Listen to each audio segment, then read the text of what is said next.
नमस्ते विद्यार्थी मित्रांनो.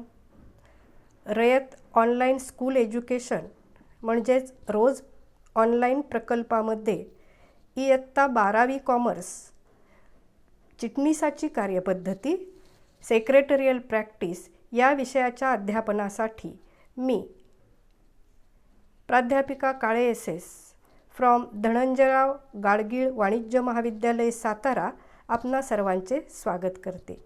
विद्यार्थी मित्रांनो, चिटणीसाची कार्यपद्धती या विषयातील घटक 2 संस्थात्मक वित्तव्यवस्थेचे स्रोत सोर्सेस ऑफ कॉर्पोरेट फायनान्स यामधील उपघटक 2.1 मालकीच्या भांडवलाचे स्रोत सोर्सेस ऑफ ओन्ड कॅपिटल या घटकाच्या अभ्यासाला आपण सुरुवात केलेली आहे. या आधीच्या तासामध्ये तुम्ही भाग आणि भागांची वैशिष्ट्ये अभ्यासली आहेत. आज आपण भागांचे प्रकार काइंड्स ऑफ शेअर्स यातील समहक्क भाग, अर्थ आणि वैशिष्ट्ये यांचा सविस्तर अभ्यास करणार आहोत. पण तत्पूर्वी संस्थात्मक वित्त व्यवस्थापनाचे स्रोत या घटकातील काही भाग आपण उजळणी स्वरूपामध्ये पाहणार आहोत. विद्यार्थी मित्रांनो, स्क्रीनवर तुम्हाला काही कंपन्यांचे लोगो दिसत आहेत. यातील काही कंपन्या खाजगी आहेत, काही कंपन्या सार्वजनिक आहेत, तर काही सरकारी कंपन्यांचे लोगो दिसत आहेत. या सर्व प्रकारच्या संस्थांना किंवा कंपन्यांना आपला व्यवसाय सुरळीतपणे चालू ठेवण्यासाठी व यशस्वीपणे राबवण्यासाठी मोठ्या प्रमाणामध्ये भांडवलाची गरज असते. कारण व्यवसायातील कोणतीही ॲक्टिव्हिटी भांडवलाशिवाय पूर्ण होऊ शकत नाही. मग त्यामध्ये कच्च्या मालाची खरेदी असू देत, मोठ्या प्रमाणामध्ये लागणारी यंत्रसामग्री असू देत, किंवा त्यासाठी लागणारा दैनंदिन स्वरूपाचा खर्च असू देत, या सर्व प्रकारच्या खर्चासाठी कंपन्यांना स्थिर भांडवल आणि खेळते भांडवल या दोन्ही भांडवलाची गरज असते. याआधीच्या घटकामध्ये तुम्ही भांडवल संरचनेचा अभ्यास केलेला आहे. व भांडवल संरचना म्हणजे काय, तर मालकीचे भांडवल आणि कर्जाऊ भांडवल या दोन्हीचे प्रमाणबद्ध असे मिश्रण याला आपण भांडवल संरचना म्हणतो. मग या प्रकारच्या खाजगी किंवा सार्वजनिक कंपन्यांना प्रवर्तनावस्थेपासून म्हणजेच सुरुवातीच्या स्थापनेपासून ते प्रत्यक्ष व्यवसाय सुरळीत चालू होईपर्यंत भांडवलाची मोठ्या प्रमाणामध्ये गरज असते. आणि ही गरज भागवण्यासाठी कंपनीने भांडवलाची संरचना करणे गरजेचे असते. आणि त्या संरचनेनुसार आराखड्यानुसार भांडवलाच्या उभारणीचे कोणकोणते मार्ग उपलब्ध आहेत याचा अभ्यास करणं गरजेचं असतं. त्यानुसार आपण जो अभ्यास करणार आहोत तो करणार आहोत संयुक्त भांडवली संस्था म्हणजेच जॉईंट स्टॉक कंपनीचा. विद्यार्थी मित्रांनो, स्क्रीनवर तुम्हाला काही भांडवल उभारणीचे स्रोत दिसत आहेत. संयुक्त भांडवली संस्थेला म्हणजेच कंपनीला अनेक मार्गांनी आपल्या भांडवलाची उभारणी करता येते. मग त्यामध्ये शेअर्स म्हणजे भाग भांडवल उभारता येते. नेहमीचा मार्ग बँक लोन म्हणजे बँकेचं कर्ज घेता येते. भारत सरकारने काही विशेष अशा फायनान्शियल इन्स्टिट्यूशन स्थापन केलेल्या आहेत, त्यांच्यामार्फत कर्ज घेता येते. किंवा डिबेंचर म्हणजेच कर्ज रोख्यांची विक्री करून भांडवलाची उभारणी करता येते. या विविध भांडवल उभारणीच्या स्रोतांचा एक तक्ता आपण या ठिकाणी पाहणार आहोत, जो तुम्ही आधीही पाहिलेला आहे. व वित्त पुरवठा म्हणजेच भांडवल पुरवठ्याचे कोणकोणते स्रोत आहेत. विद्यार्थी मित्रांनो, या स्रोताचे प्रामुख्याने 2 भाग आहेत. एक आहे मालकीचे भांडवल आणि दुसरा आहे कर्जाऊ भांडवल. मालकीच्या भांडवलाचे पुन्हा 2 भाग पडतात, भाग आणि प्रतिधारण नफा. भागांचे पुन्हा 2 भाग पडतात, समहक्क भाग आणि अग्रहक्क भाग. म्हणजेच कंपनीला मालकीचे भांडवल उभारण्यासाठी हे स्रोत उपलब्ध आहेत. तर कर्जाऊ भांडवल, कारण कंपनीला फक्त मालकीचे भांडवल पुरेसे ठरत नाही, तर कर्जाऊ भांडवल हे पूरक भांडवल म्हणून सुद्धा गरजेचे असते. मग हे कर्जाऊ भांडवल उभारणीचे मार्ग आहेत कर्ज रोखे, ठेवी, बंधपत्रे, जागतिक ठेवपावती, अमेरिकन ठेवपावती, बँकेचे कर्ज, वित्तीय संस्थांचे कर्ज किंवा व्यापारी कर्ज अशा अनेक मार्गातून कर्जाऊ भांडवलाची उभारणी करता येते. आज आपण जो अभ्यास करणार आहोत तो मालकीच्या भांडवलातील भाग म्हणजेच भागांची विक्री करून उभारलेले भांडवल, ज्याला आपण भाग भांडवल म्हणतो. त्यामध्ये 2 भाग आहेत, समहक्क भाग आणि अग्रहक्क भाग. त्यातील समहक्क भाग याचा आपण सविस्तरपणे अभ्यास करणार आहोत. विद्यार्थी मित्रांनो, भाग म्हणजे एकूण भाग भांडवलाचा सर्वात लहान हिस्सा हे आपण आधीच्या तासामध्ये अभ्यासलेले आहे. या भागांची वैशिष्ट्य जी तुम्हाला स्क्रीनवर 10 वैशिष्ट्य दिसत आहेत तीही तुम्ही सविस्तरपणे अभ्यासलेली आहेत. यातलं शेवटचं वैशिष्ट्य आहे भागांचे प्रकार. याचा आपण अभ्यास करणार आहोत. भागांच्या प्रकाराचा एक तक्ता तुम्हाला स्क्रीनवर दिसतो आहे. हे भागांचे प्रामुख्याने 2 प्रकार आहेत, समहक्क भाग आणि अग्रहक्क भाग. समहक्क भागांचे पुन्हा 2 प्रकार पडतात, मतदानाच्या सर्वसाधारण हक्कासहित आणि मतदानाच्या भेददर्शक हक्कासहित. तर अग्रहक्क भाग हा भागांचा जो दुसरा प्रकार आहे, त्याचे एकूण 8 प्रकार आहेत, ज्याचा तुम्ही नंतर सविस्तरपणे अभ्यास करणार आहात.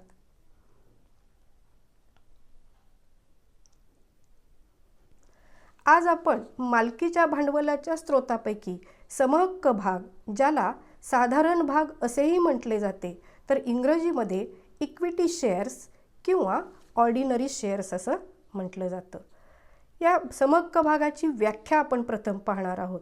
विद्यार्थी मित्रांनो, ज्या वेळेला परीक्षेमध्ये तुम्हाला समहक्क भाग म्हणजे काय हा प्रश्न विचारला जातो, त्यावेळी त्याची व्याख्या, विशेषतः कंपनी कायद्यानुसार असणारी व्याख्या आहे तशी लिहिणं अत्यंत आवश्यक असतं. त्यानुसार कंपनी कायदा 2013 कलम 43 नुसार समहक्क भाग म्हणजे असे भाग जे अग्रहक्क भाग नसतात. म्हणजेच आपल्याला आता अग्रहक्क भाग म्हणजे काय हे पाहणं गरजेचं आहे आणि त्यामध्ये आपल्याला या व्याख्येची 2 वैशिष्ट्ये अभ्यासायची आहेत. ती वैशिष्ट्य म्हणजे, पहिलं वैशिष्ट्य आहे की अग्रहक्क भागांना लाभांश दिल्यानंतर समहक्क भागांना लाभांश दिला जातो. याचाच अर्थ भागांच्या 2 प्रकारातील अग्रहक्क भाग, अग्र म्हणजे प्रथम, हक्क, ज्या भागांना प्रथम हक्क दिला जातो त्या भागांना अग्रहक्क भाग म्हणतात. मग अग्रहक्क भागांना लाभांश दिल्यानंतर समहक्क भागांना लाभांश दिला जातो, हे व्याख्येतलं पहिलं वैशिष्ट्य आहे. मग आता लाभांश म्हणजे काय? तर विद्यार्थी मित्रांनो, लाभांशला इंग्रजीमध्ये डिव्हिडंड म्हणतात. आणि लाभांश शब्दाची जर फोड आपण पाहिली तर लाभ अधिक अंश, लाभ म्हणजे प्रॉफिट, अंश म्हणजे पार्ट. प्रॉफिटचा एक छोटासा पार्ट, अंश, याला लाभांश म्हटलं जातं. अग्रहक्क भागधारकांबरोबरच समहक्क भागधारक हे कंपनीला भाग भांडवलाचा पुरवठा करतात आणि म्हणून त्यांनी भाग भांडवल पुरवल्याबद्दल मिळालेल्या नफ्यातील काही हिस्सा त्यांना रिटर्न म्हणून, परतावा म्हणून देणं आवश्यक असतं. त्याला लाभांश म्हटलं जातं. हा लाभांश समहक्क भागधारकांच्या आधी अग्रहक्क भागधारकांना दिला जातो. हे समहक्क भागांचे एक वैशिष्ट्य आहे. आणि दुसरं वैशिष्ट्य आहे, कंपनी विसर्जनानंतर भांडवल परतफेडीसाठी समहक्क भागधारकांना अग्रहक्क दिला जात नाही. कंपनी विसर्जन म्हणजे कंपनी बंद होणे, कंपनीचा व्यवसाय बंद करणे. मग कंपनी विसर्जनाच्या वेळी जे गुंतवणूकदार आहेत त्या गुंतवणूकदारांची, कर्जाऊ गुंतवणूकदारांची रक्कम आधी किंवा भांडवल आधी परत केलं जातं. त्यानंतर अग्रहक्क भागधारकांचं भांडवल परत केलं जातं व सर्वात शेवटी कोणाचं दिलं जातं भांडवल परत? तर समहक्क भागधारकांचं. म्हणून समहक्क भागाच्या व्याख्येनुसार ही त्याची 2 वैशिष्ट्ये आहेत. समहक्क भाग आहेत, हे समहक्क भाग म्हणजे कंपनीच्या भांडवल पुरवठ्याचा प्राथमिक आणि मूलभूत असा महत्त्वाचा स्रोत आहे. कारण कंपनी ज्या वेळेला स्थापन होते त्यावेळेला प्रवर्तनावस्थेपासून कंपनीला भागांची विक्री करून भांडवल उभारता येत असते आणि म्हणून हा प्राथमिक व मूलभूत भांडवलाचा महत्त्वाचा स्रोत मानला जातो. याचबरोबर जे लोक भाग खरेदी करतात त्याला आपण भागधारक म्हणतो. मग हे भागधारक जे आहेत ते मालमत्ता, कंपनीची मालमत्ता, ज्याला आपण ॲसेट असं संबोधतो, त्या कंपनीचे मालमत्ता व लाभांशाचे अवशेष भागांचे हक्कदार म्हणजेच रेसिड्युअल क्लायमंट्स असं त्यांना म्हटलं जातं. कारण मगाशीच आपण पाहिलं की समहक्क भागधारकांना सर्वात शेवटी लाभांश दिला जातो, त्याचबरोबर त्यांच्या भांडवलाची परतफेडही सर्वात शेवटी केली जाते आणि म्हणून त्यांना मालमत्ता व लाभांशाचे अवशेष भागाचे हक्कदार असं म्हटलं जातं. समहक्क भांडवल हे साहसी भांडवल किंवा जोखमीचे भांडवल आहे असंही म्हटलं जातं. याला रिस्क कॅपिटल असं म्हटलं जातं. कारण समहक्क भागधारकांना जो लाभांश दिला जातो तो कंपनीच्या नफ्यावर अवलंबून असतो. कंपनीला नफा जास्त झाला तर जास्त नफा दिला जातो, कंपनीला कमी नफा झाला तर कमी नफा दिला जातो, कंपनीला तोटा झाला तर या भागधारकांना लाभांश दिला जात नाही. कंपनी बंद पडली आणि पुरेशी रक्कम भांडवल परतफेडीसाठी नसेल तर या भागधारकांचे भांडवल परतफेड होत नाही. म्हणून या भांडवलाला जोखमीचे किंवा साहसी भांडवल म्हटलं जातं. आणि ज्या लोकांनी हे भाग खरेदी केलेले आहेत त्या लोकांना किंवा समहक्क भागधारकांना खरा जोखीम पत्करणारा किंवा रिस्क बेअरर असं म्हटलं जातं. यानंतर आपण समहक्क भागांची वैशिष्ट्ये पाहणार आहोत. विद्यार्थी मित्रांनो, ही वैशिष्ट्ये आपणाला एकूण 13 प्रकारची पाहायची आहेत. त्यातलं पहिलं समहक्क भागांचं वैशिष्ट्य आहे कायमस्वरूपी भांडवल म्हणजेच परमनंट कॅपिटल. विद्यार्थी मित्रांनो, ज्या वेळेला तुम्हाला हा प्रश्न सविस्तर स्वरूपाचा दीर्घोत्तरी स्वरूपाचा लिहायचा आहे त्यावेळेला सर्व प्रकारचे 13 वैशिष्ट्ये आहेत ती पाठ करायची नाहीत, तर मुख्य जी वैशिष्ट्ये आहेत ती पाठ करायची आणि त्या वैशिष्ट्यामधील ठराविक शब्द आहेत ते शब्द मात्र आपल्याला लक्षात ठेवायचे आहेत आणि त्या शब्दांच्या आधारे आपल्याला प्रत्येक मुद्दा स्पष्ट करायचा आहे. मग कायमस्वरूपी भांडवल किंवा परमनंट कॅपिटल यामध्ये आपल्याला 2 शब्द लक्षात ठेवायचे आहेत की समहक्क भाग हे न परतफेडीचे भाग असतात. न परतफेडीचे भाग म्हणजे कंपनीच्या अस्तित्वापर्यंत, कंपनी जोपर्यंत चालू आहे तोपर्यंत हे भाग भांडवल परत केले जात नाही. मग हे भाग भांडवल परत न केल्यामुळं कंपनीला ते दीर्घ काळापर्यंत व्यवसायात वापरता येतं, म्हणून याला दीर्घ मुदतीचे किंवा कायमस्वरूपी भांडवल म्हणतात. परंतु जर एखाद्या भागधारकाला पैशाची गरज असेल, समजा राजेश नावाचा व्यक्ती आहे, त्यानं एखाद्या कंपनीचे ABC लिमिटेड कंपनीचे 10,000 रुपयाचे समहक्क भाग खरेदी केलेले असतील, तर या व्यक्तीला पैशाची गरज असेल तर ही व्यक्ती आपले भाग दुसऱ्या व्यक्तीला हस्तांतर करू शकते, विकू शकते आणि आपले पैसे परत मिळवू शकते.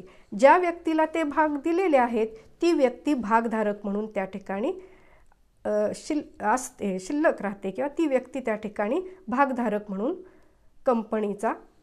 कंपनीच्या कारभारामध्ये सहभाग घेऊ शकते. दुसरं वैशिष्ट्य आहे अस्थिर लाभांशाचा दर, फ्लक्च्युएटिंग डिव्हिडंड. मगाशी आपण लाभांश म्हणजे काय पाहिलेलं आहे. समहक्क भागधारकांना जो लाभांश दिला जातो त्याचा दर निश्चित नसतो, तर तो बदलता असतो, अस्थिर असतो, कारण तो कंपनीच्या नफ्यावर अवलंबून असतो. आणि म्हणून कंपनीच्या या भागधारकांना, समहक्क भागधारकांना दिला जाणारा लाभांश आहे यामध्ये चढ उतार होत असते. कंपनीला जास्त नफा झाला तर त्यांना जास्त लाभांश दिला जातो, कमी नफा झाला तर कमी लाभांश दिला जातो, नफा झालाच नाही तर तो दिला जात नाही. अशा प्रकारे हे दुसरं वैशिष्ट्य आहे की समहक्क भागधारकांना लाभांशाचा दर निश्चित नसतो, तर तो अस्थिर स्वरूपाचा असतो. समहक्क भागांचं तिसरं वैशिष्ट्य आहे हक्क, राईट्स. समहक्क भागधारक हे कंपनीचे मालक असतात. त्यांनी जेवढ्या प्रमाणामध्ये भाग खरेदी केलेले आहेत तेवढ्या प्रमाणामध्ये ते कंपनीचे अंशतः मालक असतात. तरीसुद्धा प्रत्येक समहक्क भागधारकाला विशिष्ट हक्क त्या ठिकाणी दिले जातात. त्यातला पहिला हक्क आहे मतदानाचा हक्क. समहक्क भागधारकांना मतदानाचा हक्क असतो. हा मतदानाचा हक्क त्याने खरेदी केलेल्या भागांच्या प्रमाणामध्ये असतो. एखाद्या व्यक्तीने एक भाग खरेदी केलेला असेल तर त्याला एका मतदानाचा हक्क असतो. एखाद्या व्यक्तीने 100 भाग खरेदी केलेले असतील तर त्याला 100 मतदान देण्याचा अधिकार असतो. मग हा मतदानाचा अधिकार वापरून समहक्क भागधारक आपले प्रतिनिधी निवडतात. त्या प्रत्येक प्रतिनिधीला संचालक म्हणतात आणि अनेक संचालक मिळून संचालक मंडळ तयार होते, ज्यांच्यामार्फत कंपनीचा कारभार चालवला जातो. हा समहक्क भागधारकांचा पहिला महत्त्वाचा हक्क आहे. दुसरा हक्क आहे नफ्यातील सहभागाचा हक्क, म्हणजेच लाभांश मिळण्याचा हक्क. समहक्क भागधारकांना कंपनीने मिळवलेल्या नफ्यामध्ये सहभागाचा हक्क असतो. कंपनीला जास्तीत जास्त नफा मिळाला तर या भागधारकांना जास्तीत जास्त लाभांश मिळतो. तिसरा हक्क आहे लेखापुस्तकाच्या तपासणीचा हक्क. विद्यार्थी मित्रांनो, लेखापुस्तके म्हणजेच बुक्स ऑफ अकाउंट्स. बरेचसे शब्द आपल्याला मराठी समजत नाहीत पण इंग्रजी लगेचच समजतात. अकाउंटन्सीमध्ये आपण बुक्स ऑफ अकाउंट्सचा अभ्यास करतो. ह्या बुक्स ऑफ अकाउंट्सची तपासणी करण्याचा महत्त्वाचा हक्क समहक्क भागधारकांना असतो. मग कोणकोणत्या प्रकारचे बुक्स ऑफ अकाउंट्स? मग जर्नल असेल, लेजर असेल, फायनल अकाउंट्स असतील, रजिस्टर ऑफ मेंबर्स असेल म्हणजे सभासदांचं रजिस्टर असेल, कर्जरोखेधारकांचं रजिस्टर असेल किंवा इतर हिशोबांची स्टेटमेंट्स असतील, तर ही सर्व पुस्तके तपासण्याचा अधिकार मालक म्हणून समहक्क भागधारकांना दिला जातो. चौथा हक्क आहे भागांच्या हस्तांतराचा हक्क. एखाद्या व्यक्तीला पैशाची गरज भासली तर तो आपले भाग दुसऱ्या व्यक्तीला हस्तांतर करू शकतो, विकू शकतो आणि आपल्या भागाचे पैसे मिळवू शकतो, ज्याला आपण movable property, shares is a movable property असं म्हणतो. हा एक महत्त्वाचा हक्क त्या ठिकाणी देण्यात आलेला आहे. पुढील वैशिष्ट्यांमध्ये चौथं वैशिष्ट्य आहे अग्रक्रम हक्क नाही, नो प्रेफरन्शियल राईट. मग कशामध्ये यांना अग्रहक्क दिला जात नाही? तर व्याख्येतच आपण पाहिलेलं आहे की समहक्क भागधारकांना लाभांश वाटपासाठी अग्रक्रम हक्क दिला जात नाही, जो कोणाला दिला जातो? अग्रहक्क भागधारकांना दिला जातो. तसेच भांडवल परतफेडही या समहक्क भागांची सर्वात शेवटी केली जाते. आधी कर्जाऊ भांडवलाची परतफेड केली जाते, त्यानंतर अग्रहक्क भागांची परतफेड केली जाते आणि सर्वात शेवटी समहक्क भाग भांडवलांची रक्कम परत केली जाते. भांडवल परतफेड सर्वात शेवटी केली जाते. पुढील वैशिष्ट्य आहे नियंत्रण, कंट्रोलिंग पॉवर. यानुसार मगाशी आपण हक्क पाहिले, समहक्क भागधारकांना विशेष हक्क देण्यात आलेले आहेत आणि या विशेष हक्काद्वारे ते कंपनीचे खरे मालक असतात. कारण आपले प्रतिनिधी म्हणून त्यांनी संचालक मंडळ निवडून दिलेलं असतं. हे संचालक मंडळ या समहक्क भागधारकांचे प्रतिनिधी असतात. कारण समहक्क भागधारक हे विखुरलेले असतात, संख्येनं प्रचंड असतात. ह्या सर्वांना एकत्र येऊन कारभार करणं शक्य असत नाही. त्यामुळे ते आपले प्रतिनिधी मतदानाच्या हक्काद्वारे निवडतात आणि या संचालक मंडळाद्वारे कंपनीच्या व्यवस्थापनावर नियंत्रण ठेवलं जातं. एखाद्या भागधारकाला सभेला हजर राहता आलं नाही तर तो आपला प्रतिनिधी नेमून आपला मतदानाचा हक्क बजावू शकतो. त्या प्रतिनिधीला प्रॉक्झी असं म्हटलं जातं. अशा प्रकारे समहक्क भागधारक कंपनीच्या व्यवस्थापनावर, कंपनीच्या कारभारावर, दैनंदिन व्यवस्थापनावर नियंत्रण ठेवण्याचं काम करतात आणि म्हणून त्यांना कंपनीचे खरे मालक असं म्हटलं जातं. यानंतरचं समहक्क भागांचं वैशिष्ट्य आहे ते म्हणजे जोखीम, रिस्क. समहक्क भागधारक हे कंपनीला एखाद्या वेळी जर काही आर्थिक संकट निर्माण झालं किंवा भांडवली तोटा झाला तर तो तोटा किंवा ते आर्थिक संकट पेलायला समहक्क भागधारक तयार असतात आणि म्हणून त्यांना रिस्क बेरर असं त्या ठिकाणी म्हटलं जातं. आर्थिक संकटाच्या काळामध्ये इतर कोणतेही भागधारक जबाबदारी उचलत नाहीत किंवा जोखीम उचलत नाहीत, तर अशा वेळी हे समहक्क भागधारक आर्थिक संकट पेलायला तयार असतात. कमी नफा झाला कमी लाभांश घेतात, जास्त नफा झाला जास्त नफा मिळतो, परंतु नफा झालाच नाही तर यांना लाभांश दिला जात नाही. यानंतरचं वैशिष्ट्य आहे अवशेष भागाचे दावेदार म्हणजेच रेसिड्युअल क्लायमंट्स. याचा अर्थ असा की कंपनीच्या कर्जाऊ भांडवल पुरवठा करणाऱ्यांची रक्कम, अग्रहक्क भागधारकांची भांडवल परतफेड केल्यानंतर जर काही त्या ठिकाणी रक्कम शिल्लक राहिली तर ती मिळण्याचा दावा कोणाला करता येतो? समहक्क भागधारकांना करता येतो. आणि म्हणून त्यांना अवशेष भागाचे दावेदार किंवा उर्वरित भागांचे दावेदार असं म्हटलं जातं.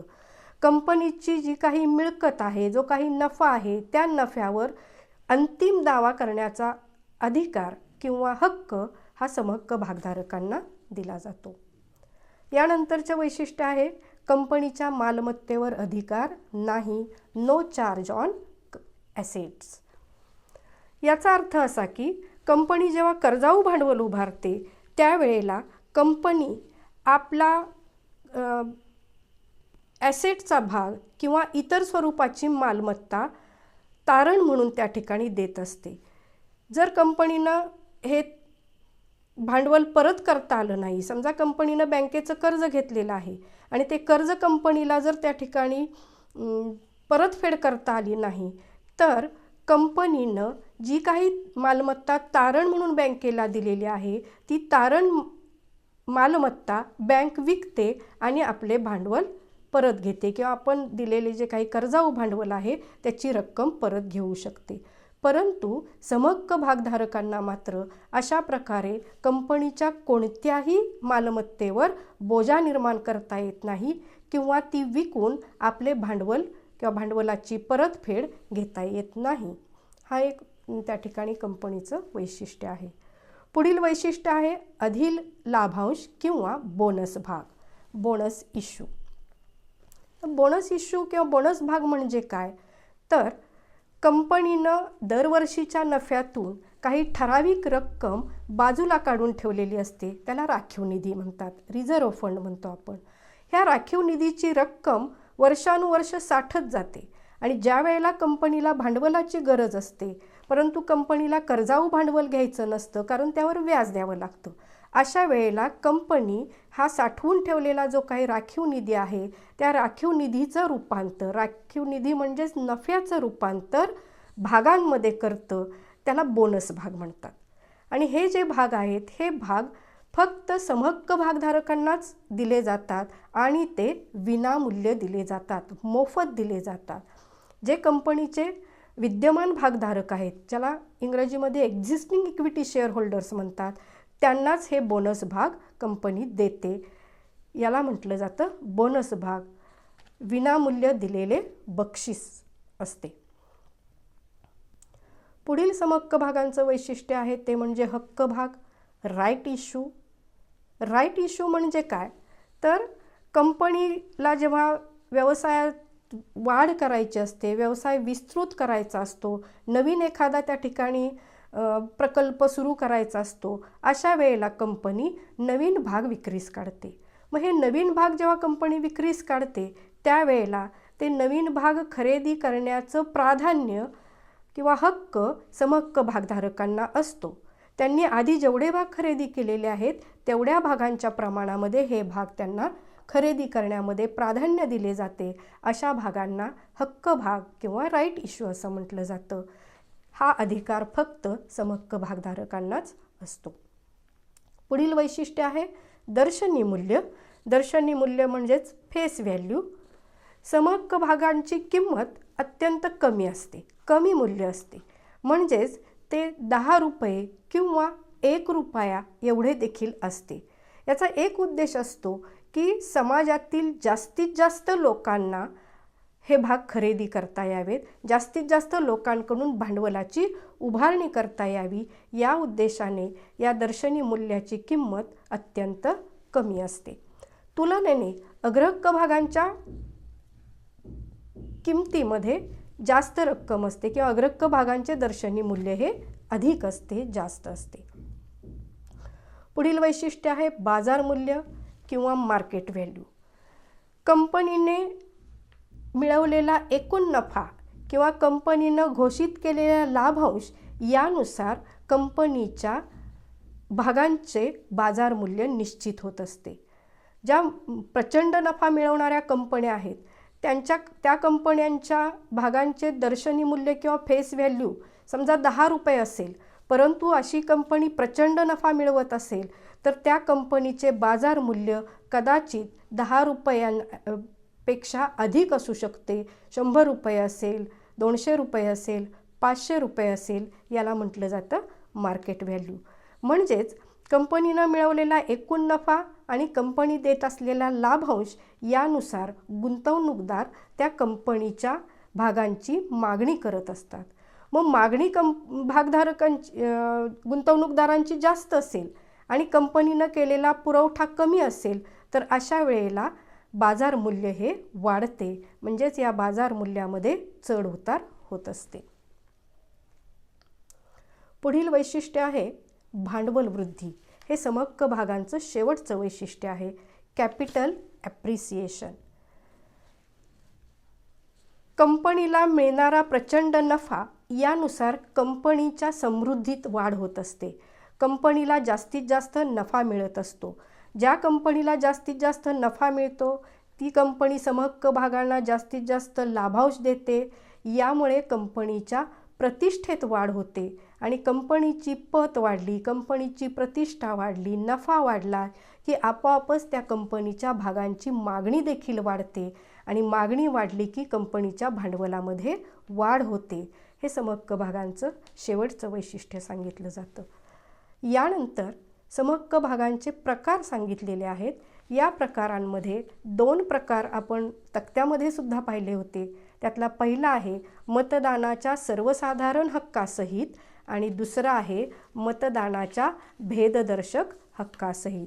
यानुसार कंपनीच्या समहक्क भागधारकांचे जे आपण हक्क पाहिलेले आहेत ते सर्वसाधारण हक्क ज्यांना मिळालेले आहेत तो समहक्क भागांचा पहिला प्रकार. तर दुसरा प्रकार मतदानाच्या भेददर्शक हक्कासहित. यामध्ये कंपनी कायदा व नियम 2014 यातील नियम 4 यानुसार सर्व साधारण हक्कापेक्षा वेगळे काही हक्क समहक्क भागधारकांना दिले जातात. त्या भागांना म्हटलं जातं मतदानाच्या भेददर्शक हक्कासहित असणारे समहक्क भाग. विद्यार्थी मित्रांनो, अशा प्रकारे आज आपण समहक्क भाग म्हणजे काय, समहक्क भागांची वैशिष्ट्ये कोणती आहेत हे सविस्तरपणे अभ्यासलेले आहे. परीक्षेच्या दृष्टीने यावर कोणते प्रश्न विचारले जाऊ शकतात तर विद्यार्थी मित्रांनो, आपल्या प्रश्नपत्रिकेतला 8वा प्रश्न जो दीर्घोत्तरी स्वरूपाचा असतो यामध्ये तुमच्या टेक्स्टबुकमधील काही ठराविक घटकांवरील प्रश्न विचारले जातात. त्यातील हा एक महत्त्वाचा आज आपण शिकलेला घटकाचा मुद्दा आहे समहक्क भाग. यावर 8 गुणांसाठी प्रश्न विचारला जातो. समहक्क भाग म्हणजे काय, त्याची वैशिष्ट्ये स्पष्ट करा. आणि दुसरा एक प्रश्न लघुत्तरी स्वरूपाचा या घटकावर विचारला जातो, तो म्हणजे खालील विधान सकारण स्पष्ट करा. यामध्ये समहक्क भागधारक हे कंपनीचे खरे मालक व नियंत्रक असतात. 4 गुणांसाठी विचारला जाण्याची शक्यता असते. यामध्ये तुम्हाला मग समहक्क भागधारक हे कंपनीचे खरे मालक कसे असतात आणि ते आपल्या हक्कांच्या आधारे कंपनीचे नियंत्रक कसे असतात याची कमीत कमी 4 कारणं तुम्हाला लिहिणं अपेक्षित आहे. तर या पद्धतीनं समहक्क भाग, अर्थ आणि वैशिष्ट्ये याचा आज आपण अभ्यास केलेला आहे. थँक्यू.